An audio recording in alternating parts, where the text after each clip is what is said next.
Next on the agenda is House File 639. And before we move the bill and the DE2 amendment, we're going to hear a presentation from the Clean Water Council and the state agencies on their Clean Water Fund recommendations. And we have time slotted for this until 2 p.m. And first up on the agenda is Frank Jewell. Mr. Jewell, if you could introduce yourself for the record. Thank you. I think Paul Gardner is going to pop up some slides. So thank you. This is Frank Jewell. I'm a St. Louis County Commissioner and chair of the Clean Water Council. And I'm just going to introduce what we have done, and then Paul will take over and give you the details. It's not very long. I think you all know the Clean Water Council was established in 2006 as part of the Clean Water Legacy Act, and was to foster coordination and cooperation among agencies. We have 17 voting members. You can see the list there. They include folks from municipal governments, from townships, from counties, but also farm organizations, environmental organizations, tribal government, et cetera. It's a broad and wide-ranging group of folks, and it is their job to consider the requests from the departments and others, and then make recommendations and a report to the legislature and the governor by the 5th of December in the year prior to a new budget being considered. Next slide. The major part of what the Clean Water does is reach out to the public for public input. We, this last year and a half, worked really hard in developing a strategic plan and setting priorities, and also figuring out how we might evaluate the ongoing investment that is being made and what kind of impact it's having. There were 70 proposals heard, presented by the departments and others. At the time this was considered, it was thought that we would have a budget of $220 million for the biennium, and the report to the legislature that you received is based on that assessment. And though we learned right a day before the report was to be submitted that it would be higher, we submitted it at the $220 million mark. I would say that everybody practically within this took a bit of a haircut so that we could get to 220 million. We now know that there's $256 million available as of the February forecast, $36 million more.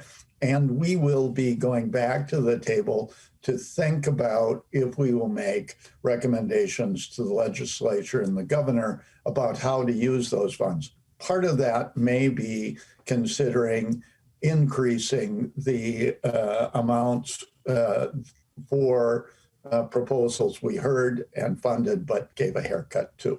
And so the last thing, of course, is the governor and the council's recommendations have come in the same. So with that, I'll pass it off to Paul. Mr. Gardner. Thank you, Madam Chair. My name is Paul Gardner. I'm the administrator for the Clean Water Council, and I'll just pause so someone can tell me if I'm muted or not. You're good. Thank you. I'll just give you a brief overview here. As Chair Jewell mentioned, the Clean Water Council sought a lot of public input in the last 2 years as we formulated a strategic plan that would chart the progress of the Clean Water Fund through 2034, when the legacy amendment expires. One polite complaint or piece of constructive criticism we received is that legislators and other stakeholders couldn't really tell how all the line items that are in the recommendations you see before you fit together into a cohesive strategy. So the good news is we did put together a strategic plan that lays out indicators of what would happen by 2034. And in the recommendations document you have as an attachment or a handout, we do try and draw connections. I have tried to come up with a nifty graphical chart that tries to show all those interconnections, but it either looks like a Jackson Pollock painting or one of those Kevin Bacon 6th generation separation graphs, and it just didn't work. So we'll have to try here. The basic approach taken with all these line items that are connected is that we try and test the waters to figure out what's wrong with them, come up with a plan for how to get waters unimpaired, train people how to take what's in the plan and increase their capacity to solve the problem. In some cases, persuade landowners to act. We do spend a lot of clean water funds on persuasion because private property owners don't have to adopt best management practices for water quality, and we want to make sure that they make that choice. In some cases, especially through easements, land is set aside to protect high quality waters, and when necessary, money is spent by the Clean Water Fund to restore waters, such as you see a lakefront restoration here, or it could be a stream restoration where there once was a ditch. And then when projects are completed, there are more resources being dedicated now in our monitoring budget towards evaluation to see if all these projects are paying off with real results. Next slide, please. The second constructive criticism we received from stakeholders is they were not really sure what our expectations should be for clean water by 2034 when the money expires. In 2014, agencies got together to see what can we realistically do when it comes to getting our waters to meet expectations and get off the impaired waters list. It's believed that we can get 2/3 of our waters to be fishable and 70% to be swimmable by 2034, and we're within reach of those goals.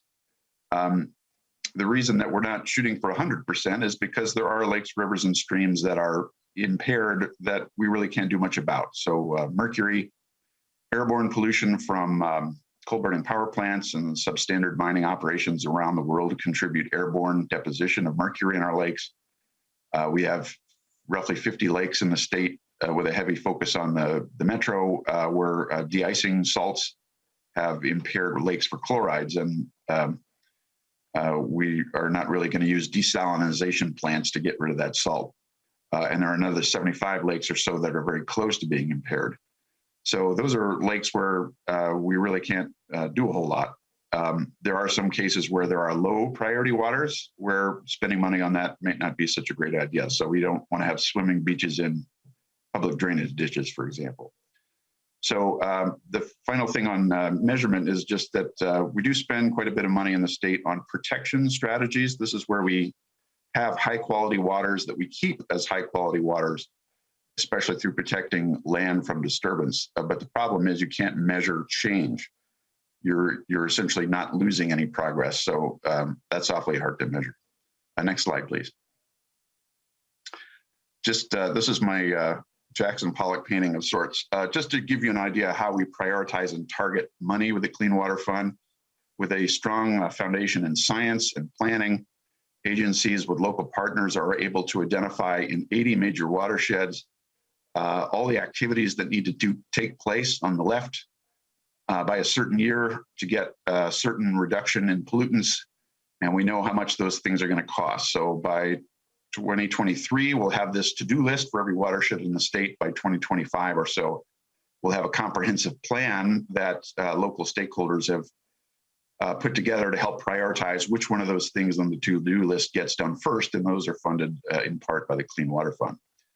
Planning and measurement and science does have a cost, but it is cheaper than guessing. And so by using some prioritization and targeting, we're able to better spend taxpayer money to get the desired results. Next slide, please.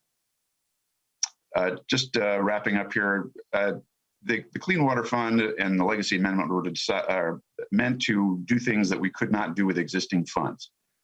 And so whenever we can, we like to show where that additionality has taken place. I just have a chart here from the Department of Agriculture showing how the funding from the lottery as well as the Clean Water Fund allows us to detect more pesticides and analyze those pesticides. And you can see the bump right after the passage of the legacy amendment. But there are several things in statute that we're asked to really do or allowed to do. One of them is enhanced compliance. We actually have a higher compliance rate with septic system inspections than we used to because of the Clean Water Fund. About almost 2/3 of the Clean Water Fund is spent on technical assistance and grants and other funds that leave the state. The bill you see before you has state agencies listed and the university, but 63% of that money leaves the state to be used by local partners and landowners. I think just the last thing I'll say here is that the Clean Water Fund is often something that unlocks other dollars. So for every dollar that's spent in the Clean Water Fund, we can document 95 cents of additional funds from private, local, state, and federal sources. That does not include a lot of the in-kind landowner contributions, which would be substantially more. So we get a lot of value. And often the hardest dollar to raise for big projects is the first one. And the Clean Water Fund is usually the first dollar raised. Next slide, please. And then I'm going to hand it over to Katrina Kessler, Chair of the Interagency Coordination Team and Assistant Commissioner for Water at the MPCA. Thank you. Ms. Kessler. Thank you, Chair Waslick. Can you hear me? Yep. So thank you to you and the committee members for the opportunity to be here today to present the governor's and the Clean Water Council shared recommendation. We really appreciate the time and energy that went into the preparation of the budget on the behalf of the Clean Water Councils, particularly their strategic plan and the coordinative public process they facilitated.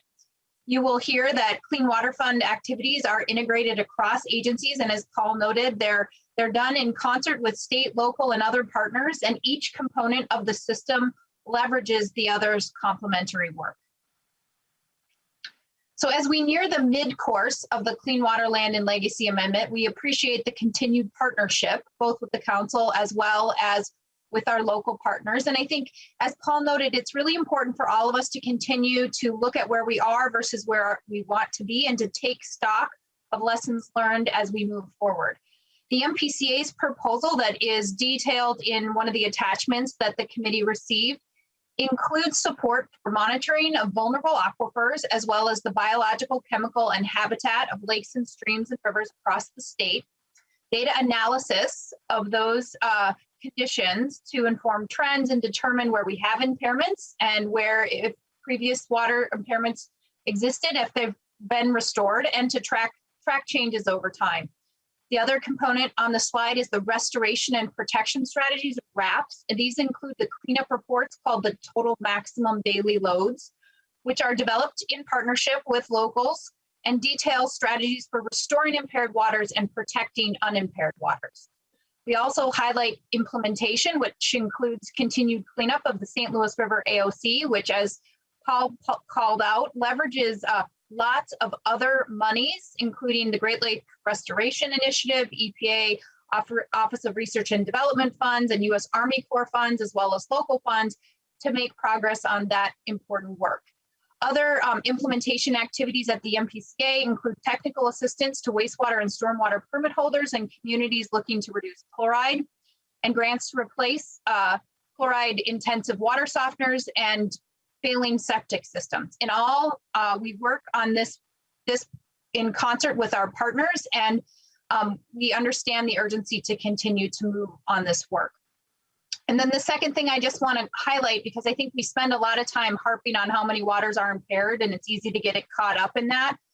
And I want to just highlight a success story, which kind of rolls into it, all of the work you'll hear about. This is the Plum Creek watershed, or the Plum Creek, located in the Mississippi River and Warner Lake in Stearns County, in between the Mississippi River and Warner Lake in Stearns County. It was previously impaired for E. coli, and a local industrious township supervisor Jerry Finch worked with the local soil and water conservation districts in Stern County to gain his certification specialist, and then formed a neighborhood Plum Creek network and worked closely with the MPCA to do additional monitoring that pinpointed where the bacteria were coming from, and that included stream bank erosion as well as septic systems. And then, as Paul called out, we worked with local partners and led by the soil and water conservation districts to implement fixes.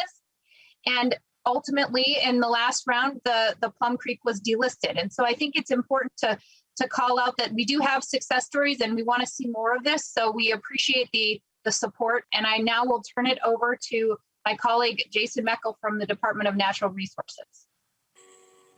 Mr. Meckel. Thank you, Madam Chair and members. Jason Meckel, Department of Natural Resources, Division of Ecological and Water Resources. Thanks for the opportunity to speak with you today. There are a lot of programs that the DNR implements with the support of the Clean Water Funds. We're not going to cover all of those today, but we did want to highlight for you some of the main things that are present here in this biennium's recommendation and underscore some of the points that Paul and Katrina made.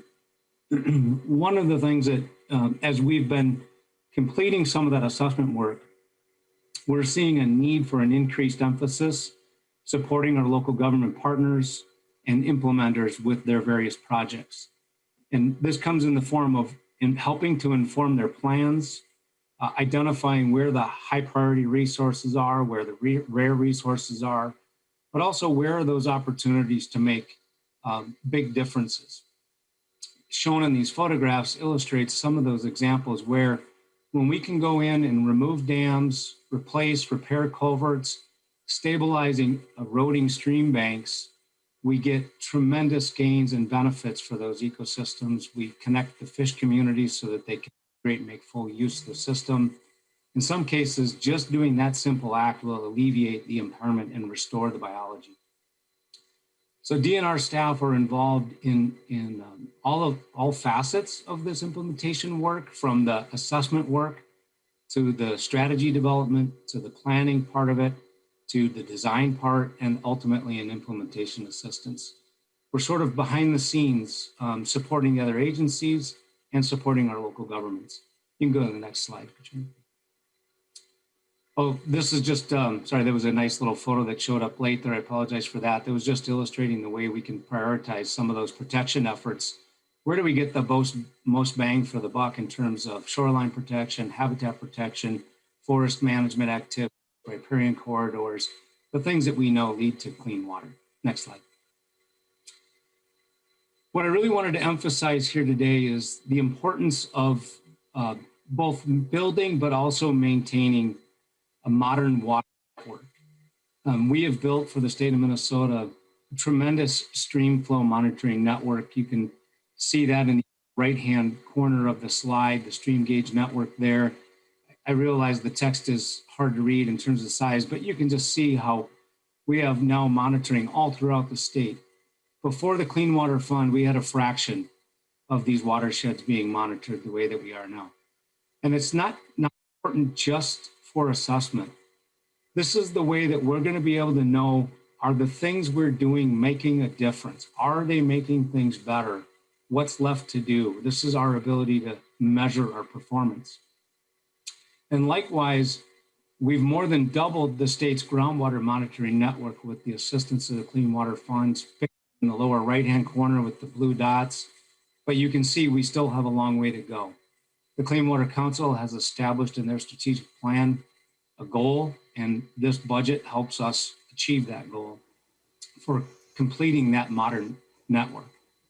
We're working to better understand the health of our lakes. We're collecting fish throughout the state and identifying those systems that are in the protection category versus those that may need a little bit more love for restoration. And finally, or not finally, but the fish contaminants, Paul talked about mercury. So there's not much that we can do to keep the amount of mercury falling in Minnesota lakes, but there's a lot we can do to make sure that Minnesotans understand and have the best guidance available as to how much mercury is in the fish that they're consuming. The Clean Water Fund has allowed us to double the number of lakes that we sample and collect the mercury information in the fish themselves, not just in the water body, but what's actually in the fish. And then finally, the forest BMPs. The working forest landscape is important for water quality. But part of a working forest landscape, just like in agriculture, is to use the best management practices. This program allows us to go around the state, monitor those practices, and then share that information with the forest managers and help them have the best information on how they're doing and how they're performing and how it's helping water quality. Thank you. Madam Chair and members, Angie Becker-Kadelka, Assistant Director with the Board of Water and Soil Resources. And we thank the author for this bill and the opportunity to talk about clean water funding and the Council and the Governor's proposals as well.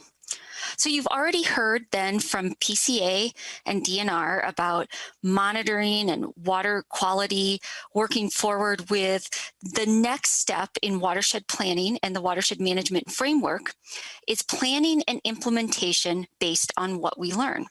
So Bowser's portion of this proposal then works with local partners, including soil and water conservation districts, watershed districts, and counties, with the approach of local planning and prioritization of resource concerns, then targeting specific actions on how to address those concerns, and finally being able to measure what we've done. Next slide, please. So how does this implementation work? The conservation continuum is really around landowner choice, and it occurs along a spectrum or continuum of options for private landowners. And so examples of the Clean Water Fund proposal on the bottom half of this slide include things like for technical assistance, we need to create a trained and a knowledgeable local workforce to be able to design and construct and oversee the construction of these projects. Landowners may be interested in contracts like cover crop contracts. They may be interested in some short-term land retirement, and so these might be those 10-year incentive payments in urban areas to capture water as it sifts through permeous filters and maybe is reused on a golf course. In ag land, maybe a sediment control basin to slow down and let sediment settle out. And then perpetual land retirement on this part of the continuum, things like this proposal contains easement programs like the Wellhead Protection Program for drinking water. Next slide, please. So two quick examples. The first one is Serpent Lake in Crow Wing County. So this lake was experiencing declining water quality, and Bowser awarded the Crow Wing Soil and Water Conservation District a targeted watershed grant from Clean Water Funds for projects to reverse the trend. So the Crow Wing Soil and Water Conservation District worked with local partners, including a very active local lake association. And when these phosphorus reduction projects were complete, there were some newly adopted ordinances in place. The district determined that the practices funded by this grant are going to reduce phosphorus by over 40%. And the reason that that's significant is because that's the amount that's needed to reverse the declining trend of water quality and to meet the whole lake's goal for phosphorus. So that's why you see that 100% there. These projects are going to meet that goal. One more example. This one is in Scott County. So this is Sand Creek. Sand Creek had multiple impairments in the creek and in its tributaries. And so Bowser awarded a $2 million Clean Water Fund grant to the Scott Watershed Management Organization to address some specific projects. And so here's really where, the prioritization happened, and then you'll see here under the results, the targeting. So they were targeted riparian improvement projects. There was targeted in-lake phosphorus reduction, targeted places for nutrient management, native grass plantings, and the Water Management Organization now estimates that these implemented practices are keeping out over 1,300 tons of sediment and over 1,300 pounds of phosphorus out of lakes like McMahon Lake and Cedar Lake every year. And so what this results in is we're just over a 20% reduction in all of the sediment that's headed into Sand Creek. Thank you. Now we'll turn it over to the Department of Health. Madam Chair and members, for the record, my name is Tanny Eschenauer, and I serve as Water Policy Manager for the Minnesota Department of Health. Let's go back one slide, please. Thank you. Thank you for the invitation to briefly share about our Clean Water Fund initiatives that address challenges and threats to our vision of safe drinking water for everyone, everywhere in Minnesota. There's also a handout that gives more detail than I'm able to provide here. My son often sends me photos of water towers from around the state. With his most recent photo, he also texted, "Hey, Mom, did you ever notice how many cities are named after water towers?" Well, of course, the humor is in the reversal of the sequence of naming, but besides pointing to the iconic nature of water towers, it underscores the realization that a reliable, accessible supply of safe drinking water is essential for a healthy community and a healthy economy. The Clean Water Council recognizes this in their first goal of the strategic plan. Drinking water is safe for everyone, everywhere in Minnesota. Drinking water includes public water systems that are regulated by MDH, the Safe Drinking Water Act, and also private wells, where we regulate location and construction of the well, but ultimately the safety of the well depends on the vigilance of the owner. Next slide, please. In our work to anticipate threats and challenges to drinking water, we know that we need to do more work upstream. The Safe Drinking Water Act protects against about 100 contaminants, but with 80,000 chemicals in use in the United States, it's essential that we protect our sources and keep contaminants out of the drinking water supply.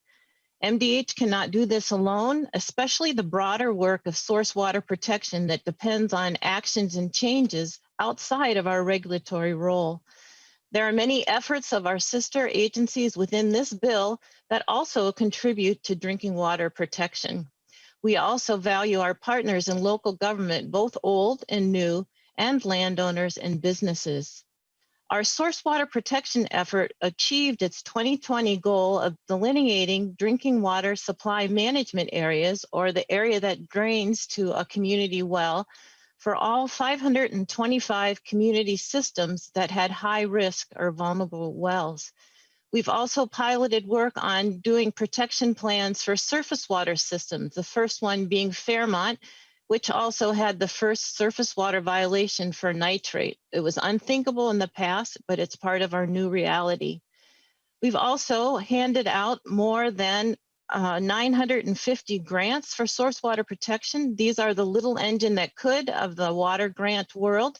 They have a ceiling of $10,000, but they also leverage another dollar for dollar invested, and they've made a huge difference in taking plans and turning them into implementation actions on the ground.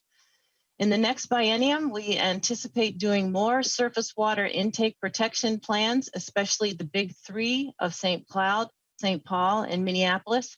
And we're also in the process of building out a source water surveillance system. We rely on our colleagues at the Department of Agriculture and the Pollution Control Agency to do the initial look for contaminants.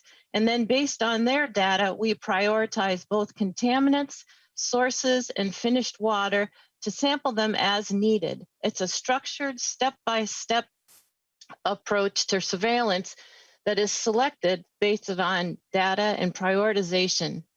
Our new goal, also in the Clean Water Council's strategic plan, is to focus on protecting the most high risk or vulnerable drinking water supply management acres. Next slide, please. Quickly, just a few touch points about our other Clean Water Fund initiatives. The Contaminants of Emerging Concern program, in spite of almost all the staff being reassigned to COVID response, still managed to reevaluate PFOS, one of the PFAS group of chemicals, based on a new cancer report. They also developed guidance for biphenyl, and they've made progress on reviewing PFHXA, another one of the PFAS group.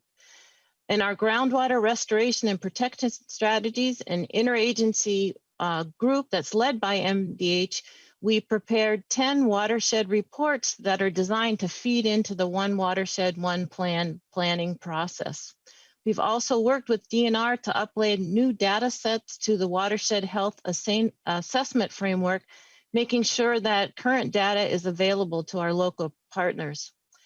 In our Future of Drinking Water work, we have worked with the university to do a report on ways to eliminate lead in drinking water.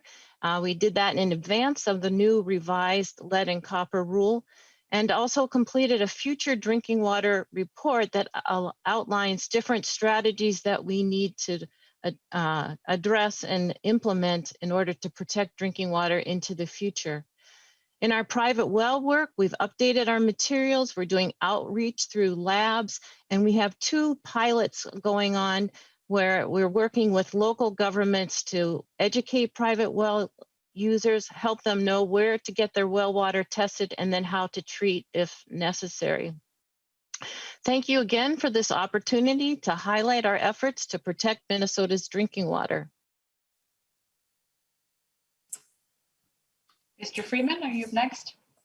Hello, Madam Chair and members. My name is Jeff Freeman. I'm the Executive Director of the Public Facilities Authority. Next slide, please. The PFA receives clean water funds for 2 specific programs that are targeted for specific types of projects. The first is the Point Source Implementation Grant Program, which provides grants to help cities upgrade their water treatment facilities to meet more protective requirements to improve water quality. Since 2010, when the Clean Water Fund began, that program has funded 103 projects to cities all over the state, totaling $185 million, which is a combination of Clean Water Fund as well as bonding dollars that also are appropriated for that program. Secondly is the Small Community Wastewater Treatment Program. This program provides grants and loans to help small unsewered communities with technical assistance and construction funding to replace failing septic systems with decentralized community systems. The program provides both technical assistance grants and construction funds. Since the program began, we've funded 37 technical assistance grants for a little over 1.1 million. These are funds that communities can use to conduct site assessments and evaluate various treatment alternatives. And we've also funded 12 construction projects for 7.3 million total. So again, these are very small communities, unsewered communities that where failing septic systems are creating significant water quality problems, and the conditions are such that individual homeowners can't really repair or replace those systems as individual private systems. So the community is looking for low-cost community solutions. And with that, I'll turn it over to the Met Council. Mr. El-Hassan. Madam Chair, thank you. My name is Ali El-Hassan. I'm the manager of water supply planning. Thanks for inviting us to the committee to present about our programs. I'm not sure if you can hear me. Thank you. The Metropolitan Council Clean Water Fund programs is guided, directed, and supported by 2 advisory committees that has 33 members from around the metro area and participation of 72 communities who are members of 8 sub-regional groups, including large and small developed and developing communities. This is providing an example of an inclusive community-based decision-making process on how Clean Water Fund is spent in the region with regard to water supply and water supply projects. The programs, the proposal for the Clean Water Fund supports 2 programs. The first program is the Metropolitan Area Water Supply Sustainability Support Program. This is a program to support communities' effort and decision-making and projects implementation to address emerging drinking water supply threats and water supply reliability, with the main target of that program to ensure safe water and sustainable quantity. The program also, the purpose of this program is to provide cost-effective regional solutions, mainly targeting resiliency of infrastructure for the communities, and also leverage interjurisdictional collaboration to better manage our shared resources in the metro area, and also to prevent degradation of groundwater resources, protect our source of supply, which is groundwater is a source of supply for 75% of the metro residents. The second program is the Water Demand Reduction Efficiency Program, grant program. This is a cost share program to assist metro municipalities and water suppliers to implement water demand reduction and water efficiency measures. And we targeted specific measures, replacing old toilets, replacing irrigation controllers and inefficient irrigation controllers with efficient ones. This is helpful to ensure the reliability and protection of our drinking water supplies, and also to support resiliency of our water supplies. The Council Efficiency Grant Program was designed to equitably address needs of single-family homes, mainly targeting outdoor water use, and multi-family units, apartments, targeting indoor water use, which is taking into consideration economic equity in the metro area. A good example of this program, when we implemented this program, community like New Brighton has used funding, about $35,000 from this grant program, to replace old toilets in one apartment complex that's resulted in 1 million gallons a year saving of water. So this program has been implemented. We always continue to evaluate our programs to make sure we are making difference toward the goals of the metro area. One example of the initiatives we supported is work done by the Minnesota Technical Assistance Program, the MINTAP, which is a program that the University of Minnesota helps Minnesota businesses and other entities develop and implement industry-tailored solutions that prevent pollution at the source, maximize efficient use of resources, and reduce energy use and cost to improve public health and the environment. This partnership has begun in 2012 with funding provided through the Clean Water Fund. Through 2019, the Met Council has funded real-life training experiences for 29 interns at businesses and cities throughout the metro area, with a water savings of over 230 million gallons of water a year, and a cost savings of over $1.6 million per year for those industries. And the cost for an intern is about $12,000 a year. Thank you very much, Madam Chair. And next up, we have Assistant Commissioner Place from Agriculture. Madam Chair. Representative Hansen, we're going to finish the presentation, and then if you want to answer your question, then unless it's about process. Yeah, Madam Chair, the way things are going with amendments coming, we're not going to have any time at all for questions. Are we going to get cut off again like we have previously in committee? I don't know what's going to happen, Representative Hansen, but we can. What's the timeline, Madam Chair? The timeline is to wrap this up, and then if you look at the agenda, we're going to be moving to the bill right after this.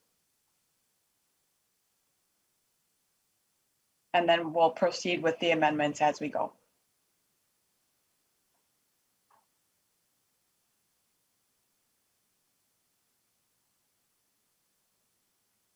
Ms. Place?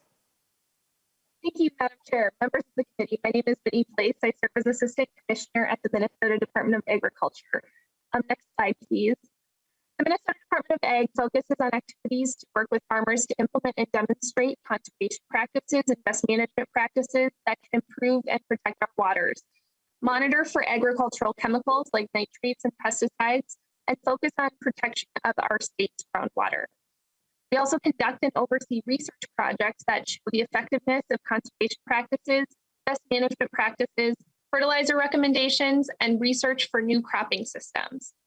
The Department of Agriculture recommendations totaled to $19.66 million. Those recommendations include around $6 million for our Ag Water Quality Certification Program, $3.324 million for our work with farmers, soil and water conservation districts, and other local partners to demonstrate and implement conservation practices that protect our waters, $6.384 million to increase water monitoring and accelerate activities to reduce nitrates in groundwater, and $3.952 million for research and implementation of perennials, winter annuals, and cover crops through the Forever Green Initiative and operation of the Minnesota Water Research Digital Library. Next slide, please. With our short time today, I wanted to highlight the outcomes achieved through our Minnesota Ag Water Quality Certification Program. This is a voluntary program that helps farmers address any risks to water quality through a site-specific whole farm assessment. We are really excited to have recently reached the milestone of our 1,000th certified farm, and you can see some of the outcomes that we've achieved since implementation of the program began.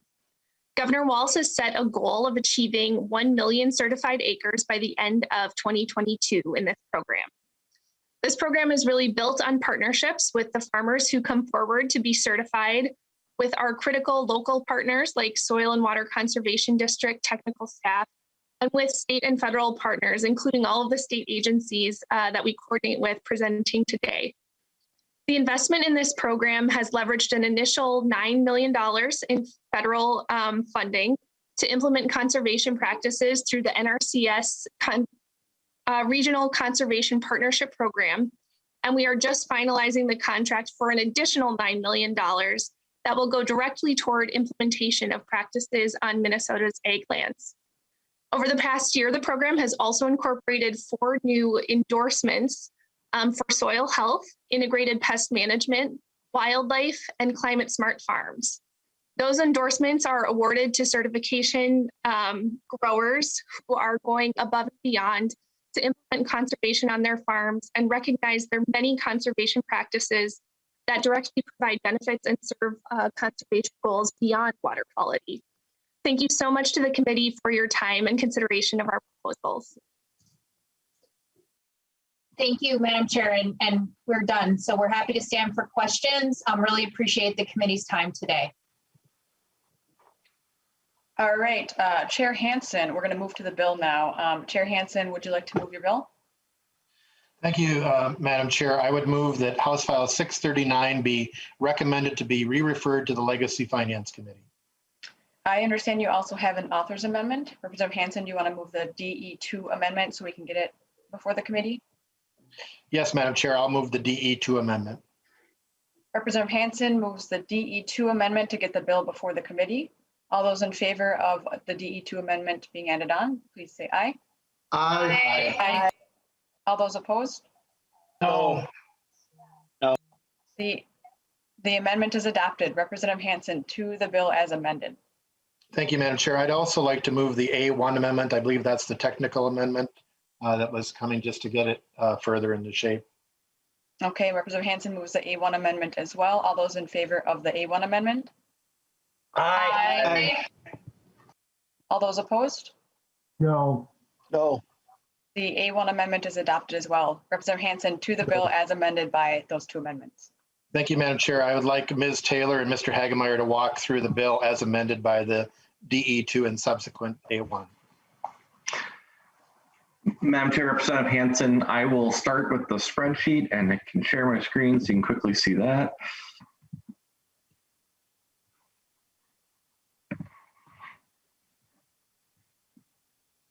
I think sorry, is everyone seeing the spreadsheet right at the moment? Okay. Yes. As you'll see, I'll just go with the changes from the governor's record to make this fairly quick. In the Department of Agriculture, you'll see that there was $628,000 added to the Forever Green Agricultural Initiative. That was the only fiscal change in Department of Ag. So appropriates $20.228 million to Department of Agriculture. On lines, or starting on line 12, the PCA, you'll see there are 3 changes. On line 22, you'll see the Clean Water Council budget was increased. There are some requirements later in the bill that Ms. Taylor will show you that will help be used for. Sorry. On line 23, you'll see We Are Water Minnesota is removed from the governor's recommendations in the DE2 here.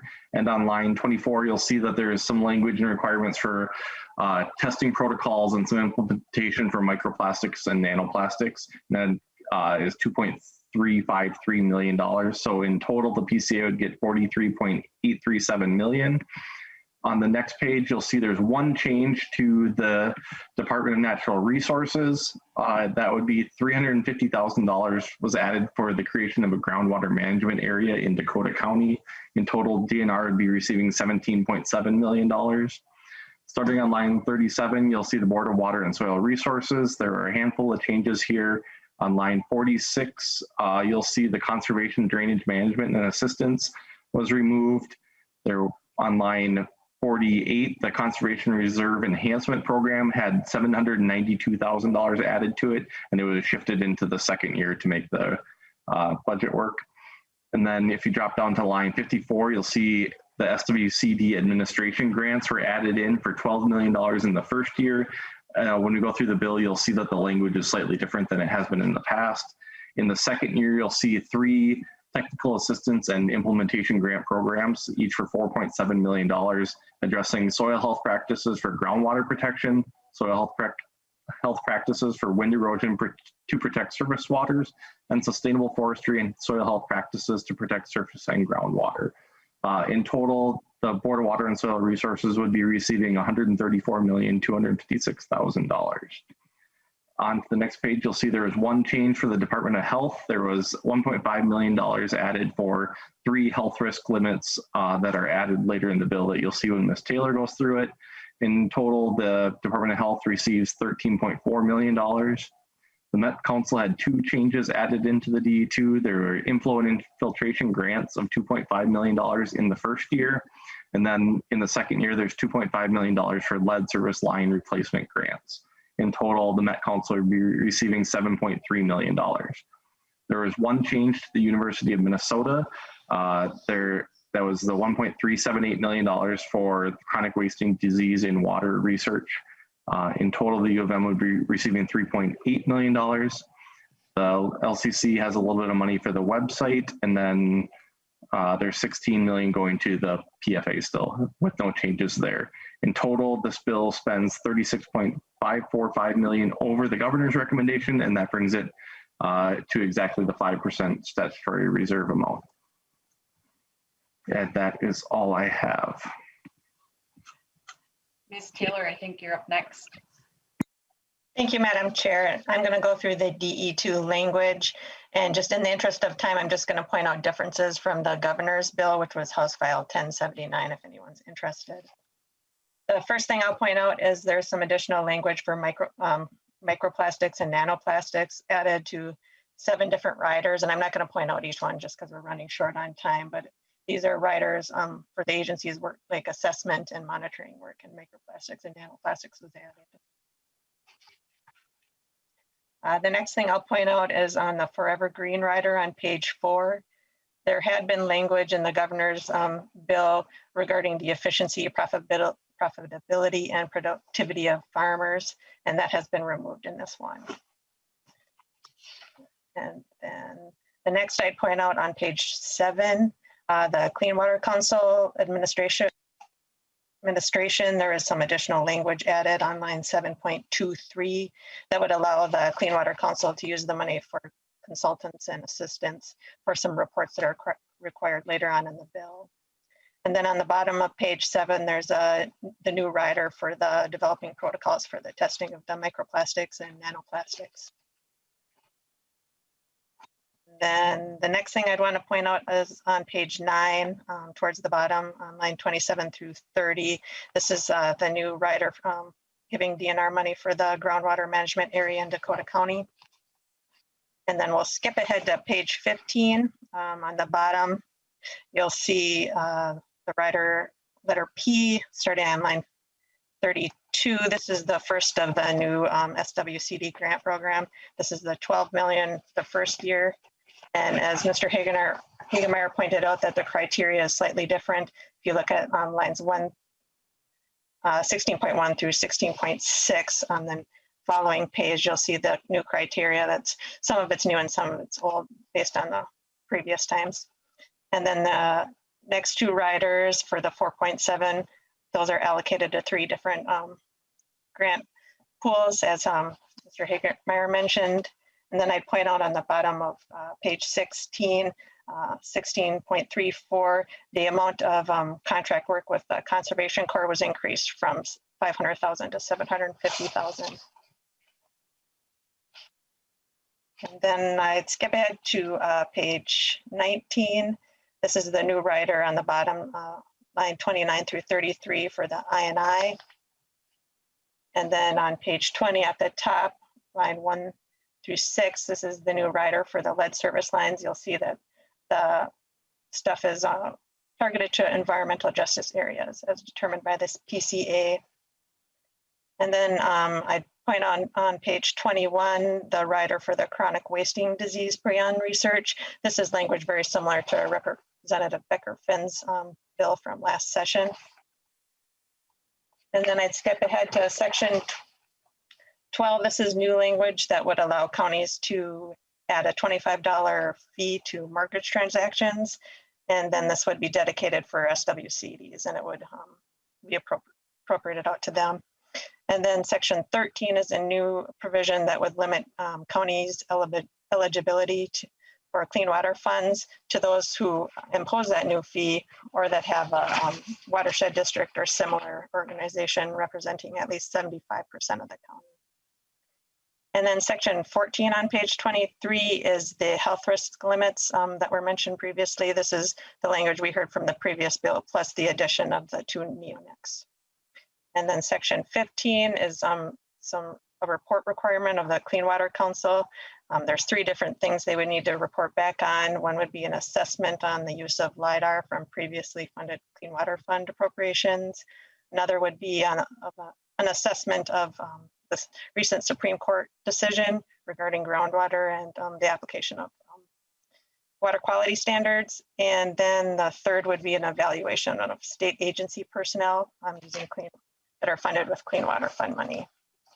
Then the final section is a requirement for the Clean Water Council to develop an RFP to study the impacts of a chemical compound that's derived from rubber tire additives that has been shown to impact fish and water quality. And that concludes that. And if anyone's interested in the other riders with microplastics, I can send people the exact citations. Thank you, Ms. Taylor. We're going to switch things up a little bit here. Madam Chair. Chair Hansen, yes. So we've been checking to see if we could go over Representative Heinzman, and we are unable to, but we are able to lay it over for till tomorrow. We would cut a couple bills from the agenda tomorrow. And so what I would maybe suggest is we get the testifiers and then take your amendment up so that it's on the table when we come back tomorrow. I don't know if that's a effort for you. Okay. I thank you. I was actually going to make that a suggestion. So that makes a lot more sense. That should work. So we're thinking the same, Representative Heinzman. All right, so we're going to move to testifiers. That's my understanding of what's happening next. Just want to clarify that. And first up, we have Brian Martinson. Mr. Martinson, if you can identify yourself for the record.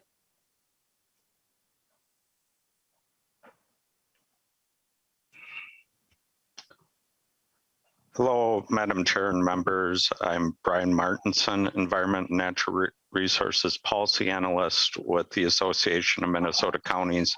We represent all 87 counties of the state. I'll keep my comments brief.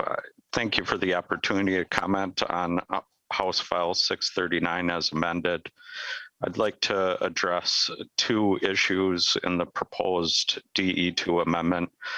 First, a missed opportunity to address 2 years of the state contribution to SWCD capacity funding without needing to reduce any of the council's recommendations, as has been done in the past 3 budget cycles. We appreciate the bill's author in getting us halfway there with his amendment and would encourage you to consider moving to include both years of funding as you continue to work on the bill. The next item is concerns we have with sections 12 and 13 of the delete all. The structure of this proposal in Section 12 raises questions about the economic, functional, and managerial impacts, as well as whether this offers stable and reliable funding for districts, and concern that this appears to be a substitute for direct state support. As you can imagine, there's a good deal of difference from county to county on the number of transactions, and it fluctuates from year to year, creating inconsistencies and uncertainty for funding.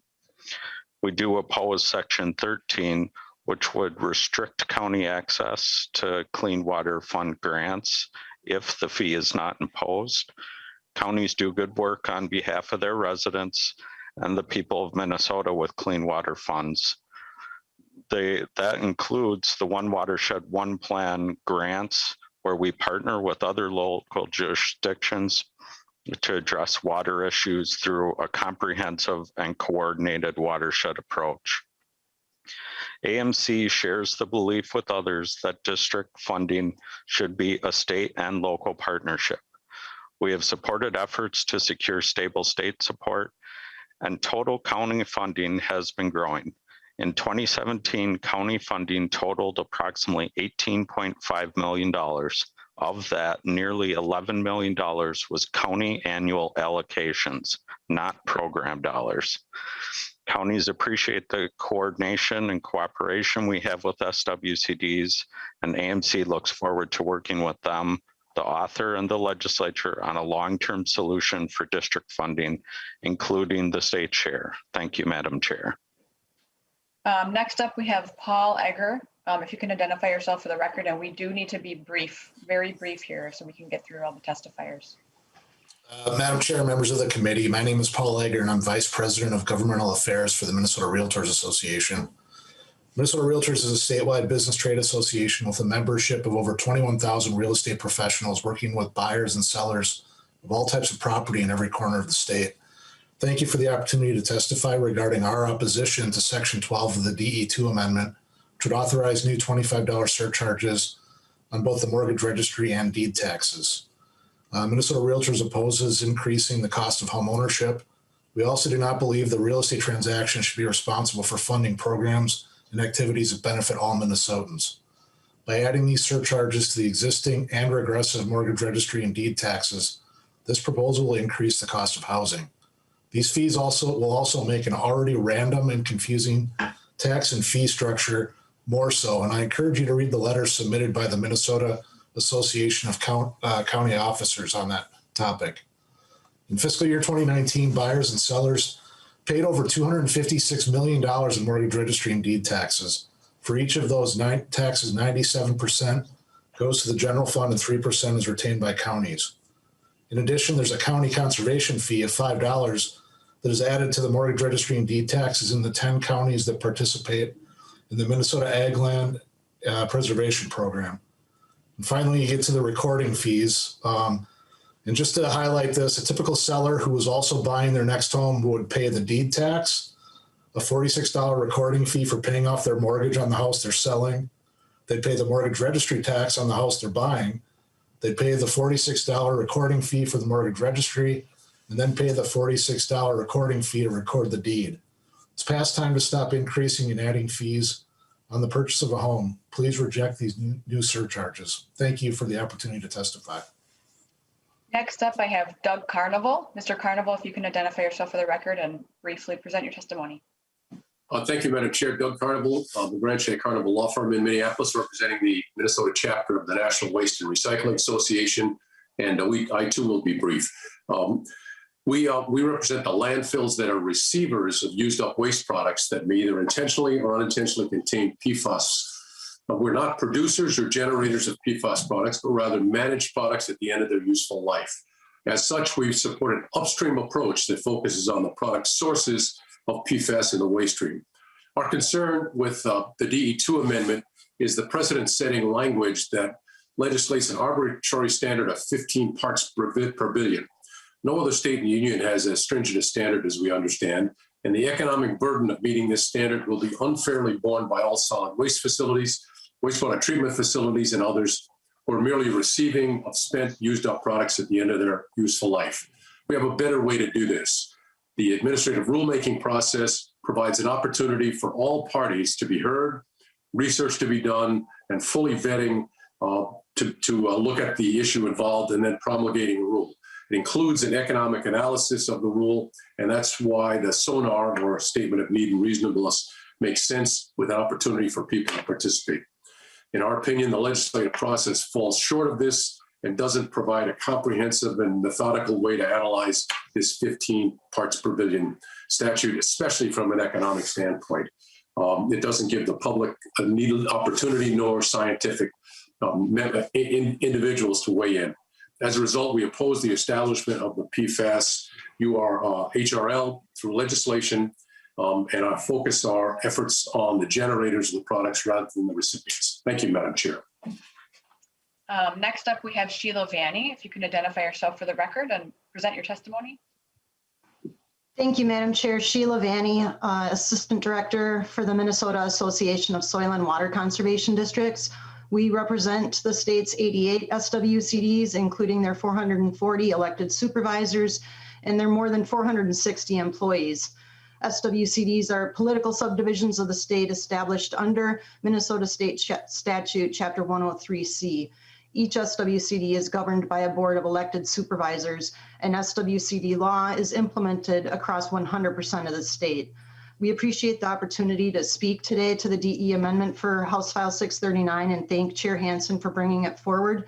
Of particular interest to us are the provisions that start toward the bottom of page 15 and continue on to page 16 of the amendment, as well as the deed tax provisions that were spoken to by Mr. Martinson and Mr. Egger. First, I want to convey our appreciation for the recognition that these provisions give to the need for state funding for SWCDs and the need for enhancing local funding of SWCDs. We too see the need for funding SWCDs as being a shared obligation of both state and local resources.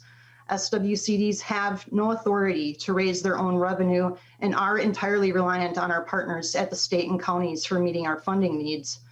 We are now in our third biennium or sixth year of what we call SWCD capacity grants, which have been a legislatively directed appropriation out of the Clean Water Fund. What we mean when we say SWCD capacity is the readiness and ability of SWCDs to plan, identify, and successfully accomplish water quality solutions. Funding local capacity leads to SWCDs being able to execute priorities and commitments in their locally developed and state-approved plans, and to implement the programs and priorities of the Clean Water Fund and statutorily required SWCD duties. These include wetland conservation, soil erosion and soil health, the Reinvest in Minnesota Reserve Easement Program, and the Minnesota Ag Water Quality Certification Program, just to name a few. Our SWCD capacity grants have leveraged additional county appropriations to SWCDs at the local level, and enhanced SWCD staffing has bolstered our readiness in leveraging federal funding. All of this work is lined up with the priorities and objectives of the Clean Water Fund and is reported to the Board of Water and Soil Resources through our eLink reporting system. Specifically with regard to the language, we're trying to understand what it would mean for SWCDs. Andy, we do need you to wrap up. We have two more testifiers we have to get through. Thank you, Madam Chair. We're still trying to understand the exact implications for the language, but I want to recognize that MPCA's statewide monitoring and assessment data and information from MPCA through their watershed restoration and protection strategies feeds into our local planning and our local priority setting. And we're concerned that the specific pollutant concerns mentioned in the bill will force us to readjust our efforts, or add to our already identified pollutant concerns, which will require additional capacity funding beyond what we're already seeking. So in closing, Madam Chair, I just would like to again convey our appreciation for the opportunity to speak and look forward to SWCDs being part of the discussions going forward. Thank you. Next up, we have Amber Boyji from the Minnesota Association of County Officers. If you can present your testimony and identify yourself and be brief, please. Yes, good afternoon, Madam Chair and committee members. I'm Amber Bourget, and I serve as the Chief Deputy Recorder for Hennepin County.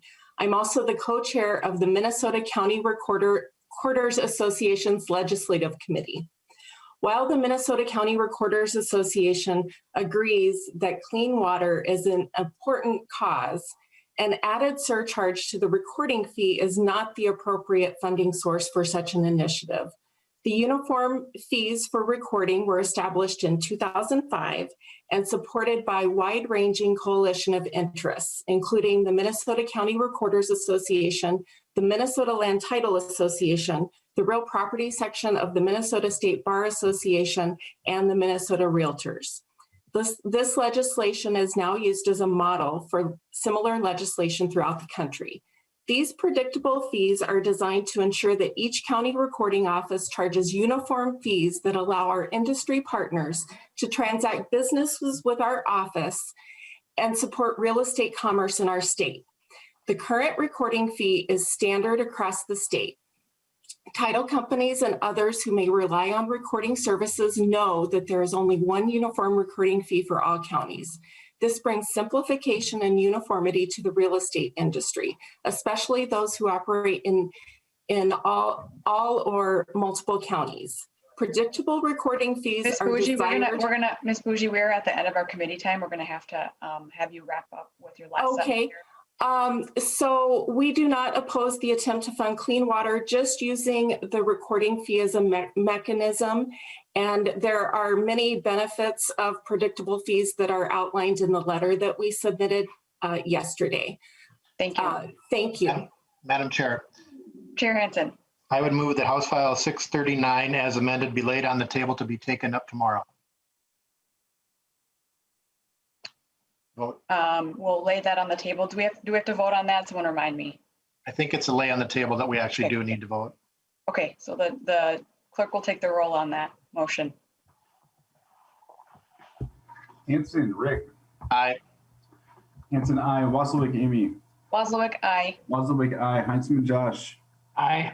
Heinzman, aye. Acom, Patty. Aye. Ackland, Susan. Aye. Ackland, aye. Backer, Jeff. Backer, aye. Backer, aye. Beckerfin, Jamie. Aye. Beckerfin, aye. Eklund, Rob. Aye. Eklund, aye. Fisher, Peter. Fisher, aye. Fisher, aye. Green, Steve. Aye. Green, aye. I go, Spencer. I go aye. I go, aye. Jordan, Sydney. Aye. Jordan, aye. Keeler, Heather. Aye. Keeler, aye. Lee, Fu. Lee, aye. Lee, aye. Lippert, Todd. Lippert, aye. Lippert, aye. Lewick, Dale. Lewick, Dale. Morrison, Kelly. Morrison, aye. Morrison, aye. Nelson, Nathan. Aye. Nelson, aye. Tice, Tama. Aye. Tice, aye. Lewick, Dale. Lewick, Dale. That is 18 ayes, 0 nays. The bill is laid on the table for future discussion, and with that, members, we are adjourned.